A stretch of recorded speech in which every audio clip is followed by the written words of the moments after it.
오늘 본문의 40절부터 55절을 눈으로 살펴보시면 이스라엘 자손이 하나님께 거듭 범죄하고 있음을 지적하고 있습니다. 그리고 그 범죄의 주된 원인을 바로 망각에 두고 있습니다. 42절 말씀을 같이 읽어 보실까요? 시작. 그들이 그의 권능의 손을 기억하지 아니하며 대적에게서 그들을 구원하신 날도 기억하지 아니하였도다. 아멘. 과거의 은혜를 잊은 것, 그것이 현재 범죄를 저지르는 것에 깊은 연관이 있다라고 지금 설명을 해 주는 것입니다. 은혜를 받은 사람은 당장에 그 용서받은 것과 그 잘못을 또 구원받은 것으로 인하여서 변화된 생활을 살아가게 됩니다. 사람은 구원을 받았다라고 느끼는 그 일정 기간 동안에, 용서를 받았다는 그 일정 기간 동안에는 스스로를 절제하고 감격 속에서 선을 쌓으며 살아가게 됩니다. 그러나 사람은 다 죄인인 그런 속성이 갖고 있어서 이 받은 은혜를 잊어버리게 됩니다. 또 잊어버리면 그 감사함도 잊어버리게 되고, 그리고 그런 그냥 잊어버리는 것에서 그치는 것이 아니라 배신하고 죄의 길로 나아가게 되어져 있습니다. 그래서 이런 망각하는 것이 우리에게는 참 가슴 아픈 일이라는 것이죠. 은혜를 같이 잊어버리기 때문입니다. 나라에서는 잊어버려서는 안 되는 중요한 사건들, 그리고 그 교훈들을 기억하기 위해서 기념일을 지정하여서 되새깁니다. 기념일을 만들죠.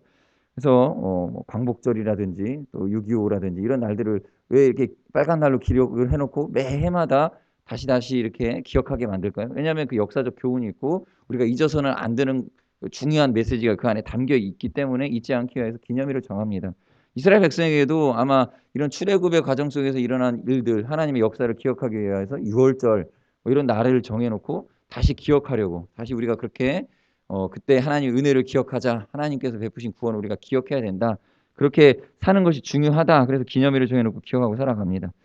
2차 세계 대전을 겪은 영국의 수상 처칠은 이런 말을 했습니다. 요즘 많이 대두되는 그 말인데요. "역사를 잊은 민족에게는 미래는 없다.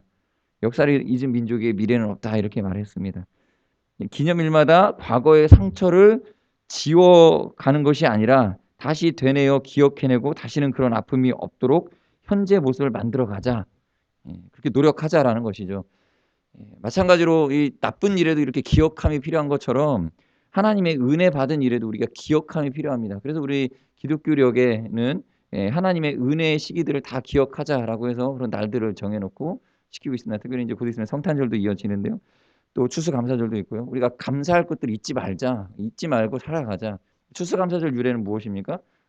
뭐 메이플라워호를 타고 미국으로 신대륙으로 건너간 미국인들이 거기서 첫 추수를 하고 그 추수감사한 것. 물론 구약에 나오는 그 어떤 그 감사절의 연장선에도 있겠지만 가을 거지를 할 때 이것을 기억하자. 하나님께서 우리를 구원해 주시고 여기까지 인도하셨구나. 감사하자. 이 새로운 땅에서도 하나님께서 공부를 낳게 하시고 추수할 기쁨을 누리게 하셨구나.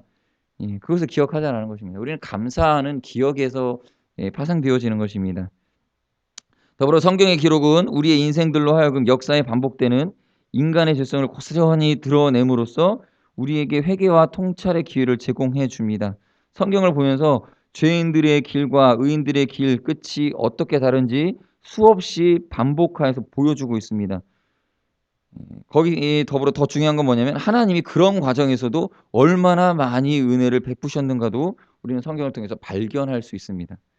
하나님의 은혜의 역사는 무궁하셨습니다. 그러므로 우리는 그 은혜를 이전에도 힘입고 오늘도 힘입어 살아감을 깨닫고 살아가야 됩니다. 우리가 매일 매주 반복하는 찬양과 기도 생활, 이러한 우리의 예배하는 생활에는 이러한 성경 역사적 의미를 가지고 있습니다. 오늘도 이 성경을 읽으시고 또 성경의 모든 역사와 경험, 이런 것들이 오늘의 은혜가 되게 되도록 우리가 찬양과 감사로 매일매일 드리는 그런 삶이 되시기를 바라겠습니다. 58절 59절 말씀을 보시면요. 58절을 읽겠습니다. 같이 58, 59절만 두 구절을 같이 읽겠습니다. 시작. 자기 산당들로 그의 노여움을 일으키시며 그들의 조각한 우상들로 그를 진노하게 하셨음에 하나님이 그들을 들으시고 분내어 이스라엘을 크게 미워하사. 아멘. 이 지금 56절부터 63절 64절까지 단락을 보시면 하나님의 징계하심에 대한 내용이 나오는데, 특별히 방금 읽으신 구절을 보시면 자기 산당들로 그의 노여움을 일으키시며 그들의 조각한 우상들로 그를 진노하게 하였음에, 59절에는 하나님이 들으시고 분내었다라고 표현하고 있습니다. 이 징계 속에 하나님의 징계 속에 무엇이 담겨져 있느냐면 하나님의 분노가 담겨 있다라는 것이죠.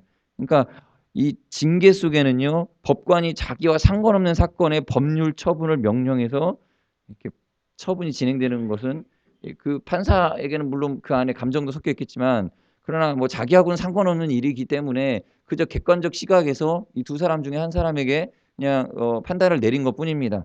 그러나 하나님의 진노는 어떤 진노냐? 하나님께서 재판관 되시면서 동시에 하나님께서 피고인이 되신다라는 거예요. 하나님께서 이 분노를 하신다는 것입니다. 징계라는 것은 하나님의 분노가 담겨 있습니다. 하나님이 미워하시고 하나님이 이 분노하신 싫어하신 바 된 그것이 이 징계 속에 포함되어져 있다라는 거예요. 굉장히 감정적인 하나님의 인격적인 진노가 있다라는 겁니다.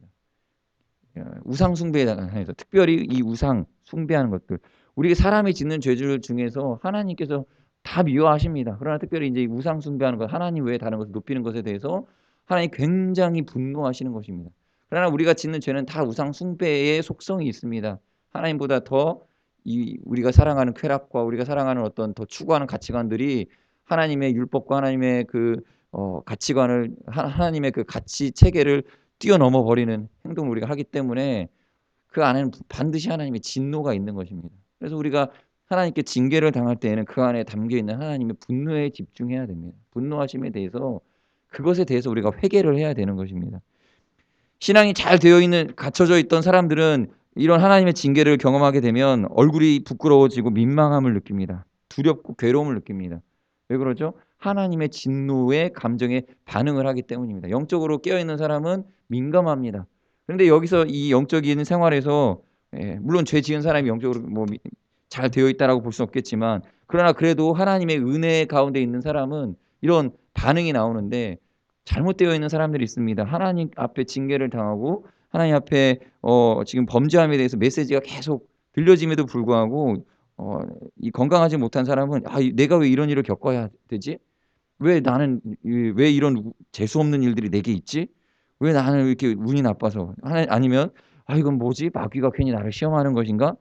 하나님의 심판을 당하고 있으면서도 그 하나님의 진노하심에 대해서 하려고 하지 않고 자기가 지금 이 사건이 왜 이런 일들이 벌어졌는지 그 외부적인 데서만 찾으려고 외적인 상황에서만 찾으려고 한다라는 것이죠. 그래서 회개가 안 되는 거예요. 회개가 안 된다는 건 뭐냐?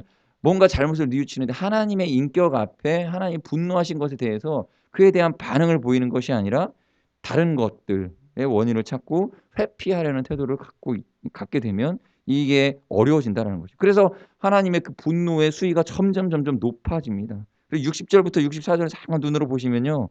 점점 하나님의 진노가 커집니다. 처음에는 이 성막에서 하나님이 그냥 떠나신 정도. 그러다가 또 하나님이 분노하시는 정도. 그러다가 나중에는 이 어마어마한 분노들을 하나님께서 그 표현에 보시면 쏟아놓는 것들을 보게 됩니다. 물론 이거는 이 하나님의 진노를 표현하는 것이 그냥 순수적으로 표현된 것일 수도 있습니다. 그러나 만약에 이 사람이 깨닫지 못한다고 한다면 시간적으로 처음에는 그저 감정적인 어려움을 민망함과 부끄러움을 느끼게 하시다가 그 후에는 점점 더 하나님의 그 채찍질이 강하게 가해지는 것을 우리가 시간적으로 이렇게 일어나는 것들을 보게 된다는 거죠. 깨달을 때까지. 그리고 나중에 보면 마지막 절에 보면 64절에 보시면요. 그들의 제사장들은 칼에 엎드러지고 그들의 과부들은 애곡하지도 못하였도다. 슬퍼할 기운도 없을 만큼 이렇게 점점 하나님의 이 진노가 커졌다라는 얘기입니다. 그러므로 우리는 회개에 하나님 앞에 설 때마다 우리가 하나님의 징계를 받을 때 무엇에 집중해야 됩니까? 하나님이 무엇에 분노하고 계시는가? 나의 어떠한 죄에 대해서 그렇게 화를 내고 계시는가? 하나님이 그 어떤 죄를 내게서 미워하고 계시는가? 이것에 집중하여 하나님 앞에 회개에 합당한 열매를 맺어야 되는 것입니다.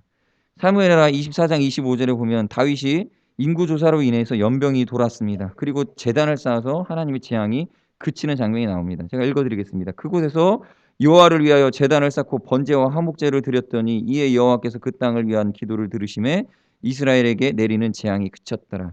회개를 제단을 쌓고 희생을 드려서 회개함으로써 이 하나님의 진노가 멈춰졌다라는 것입니다.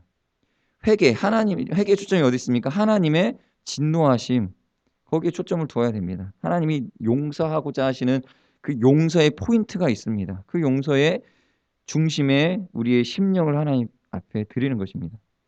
시편 51편 17절에 이렇게 기록되어 있습니다. 하나님께서 구하시는 제사는 상한 심령이라 하나님이여 상하고 통회하는 마음을 주께서 멸시하지 아니하시리이다. 하나님께서는 이 상한 심령, 하나님의 분노에 대한 우리의 합당한 태도, 이것을 바라신다라는 것입니다. 이 말씀을 믿으시고 때때로 넘어질 때 긍휼하신 하나님의 용서와 그늘로 피하시는 성도님들 되시기를 바라겠습니다. 그리고 이제 65절에서부터 마지막 절을 살펴보시면 이제 이 장면에서는 하나님은 모세를 통하여 출애굽한 이스라엘 백성의 역사를 다윗을 통해서 완성시켰음을 보여주고 있습니다. 모세 때에 출애굽을 했고 그 후에 70편 마지막 절에 보시면 다윗을 통하여서 하나님이 이 역사, 이 출애굽의 역사를 마무리하는 장면을 보여주면서 이 다윗에게 집중이 되어지는 것입니다. 집중이 되어집니다. 무슨 얘기입니까? 메시아 그리스도에 대한 예언이기도 하겠죠. 그러나 이 지금 다윗 시대의 온전한 지도자를 통해서 하나님이 구원해 주셨다, 은혜를 베풀어 주셨다라는 것을 찬양하고 있는 것입니다. 결국 하나님이 사람을 통하여서 연약한 이 죄인된 사람을 통하여서 구원해 주셨는데 특별히나 유다 지파에 속한 다윗을 세워 주셨음을 찬양하고 있습니다. 다윗의 장점을 두 가지로 볼 수 있습니다. 마지막 절 72절에 보시면 그가 그들을 자기 마음의 완전함으로 기르고 그의 손의 능숙함으로 그들을 지도하였도다 라고 기록하고 있습니다. 다윗을 칭송하는 것이겠죠. 다윗의 마음의 완전함, 다윗의 손의 능숙함으로 그것을 사용하셔서 이스라엘 백성들을 이끌어 주셨다라는 것입니다. 다윗에게는 두 가지 장점이죠. 처음이 뭡니까? 마음의 완전함입니다. 완전함. 이 마음의 완전함이 어디서 나옵니까? 무죄함에서 나오는 게 아닙니다. 다윗에게는 죄가 있었습니다. 죄도 많이 지었죠. 그러나 그는 완전하지 못한 사람에도 불구하고 완전함을 가지고 그가 지도했다라고 표현하고 있는 것은 그가 죄인이지만 하나님을 대하는 태도가 완전하였다라는 것입니다. 하나님 앞에서 자신의 왕됨을 내세운 것이 아니라, 여러분 잘 보시면 다윗의 인품됨이 탁월함이 있습니다. 사울왕을 자기의 대적이죠. 사울왕을 죽일 수 있는 기회가 여러 차례 있었음에도 불구하고 이는 하나님의 기름 부음 받은 자이므로 우리가 손대면 안 된다라고 말하면서 만류하였고, 또 여호와의 궤가 성으로 돌아올 때에도 막 춤을 추면서 기뻐하였습니다. 그리고 선지자가 찾아와서 죄를 지적하면 그 앞에서 엎드렸습니다.